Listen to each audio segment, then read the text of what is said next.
ایک گھریلو زندگی کی مثال لیں. مثلاً ایک بچی کی شادی ہوتی ہے، وہ ایک نئے خاندان میں جاتی ہے. اب وہاں اس کا بہت سارے لوگوں سے وابستہ پڑتا ہے. اپنے فیملی ماں باپ کے ساتھ تو بہت ساری چیزوں میں وہ درگزر کر جاتے ہیں، اپنے وہ حق چھوڑ کے ہمیں فیسیلیٹیٹ کرتے رہتے ہیں. ماں باپ کما کما کے کھلاتے ہیں، پلاتے ہیں، بڑا کرتے ہیں، شادیوں تک میں کیا کچھ خرچ نہیں کرتے، خود نہیں کھاتے، خود اپنی خوشیاں پیچھے کر دیتے ہیں، خود تھکتے ہیں اور بچوں کو خوش رکھتے ہیں. لیکن یہ ساری پیمپرنگ شادی کے بعد تو نہیں ہوتی.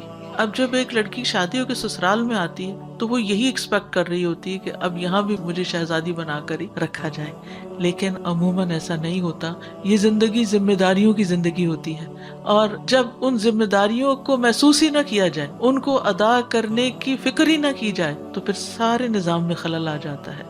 اس میں پھر کبھی دین کا سہارا لیا جاتا ہے کہ عورت پہ گھر کے کام کی ذمہ داری نہیں، عورت پہ ساس سسر کی ذمہ داری نہیں، عورت پہ یہ بھی نہیں، عورت پہ وہ بھی نہیں. تو نتیجہ کیا ہے کہ جب وہ صرف حقوق لینے کی باتیں کرتی ہے اور حق دیتی نہیں ہے، عدل سے ہٹ جاتی ہے، تو پھر وہ زندگی خوشگوار ہو ہی نہیں سکتی.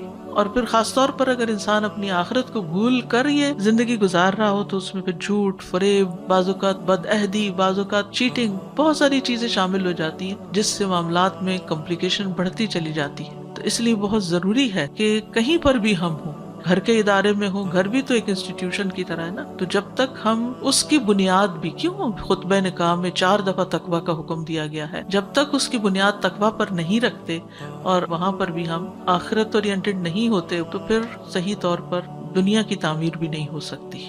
اور جب دنیا کی تعمیر صحیح نہیں کرتے ہم، یہاں فساد سے بھرا ہوا ہے گھر کو، اور جہاں کام کرتے ہیں اس جگہ کو بھی جہنم بنایا ہوا ہے، تو پھر آپ دیکھیے کہ اپنے لیے جنت کی تمنا کیسے رکھ سکتے ہیں. یعنی جب دوسروں کی زندگی ہم جہنم بناتے ہیں، دوسروں کا جینا حرام کرتے ہیں، دوسروں کو لیٹ ڈاؤن کرتے ہیں، دوسروں کو ذلیل کرتے ہیں، تو اللہ ہمیں عزت کہاں سے دے گا؟ سوچنے کی بات ہے.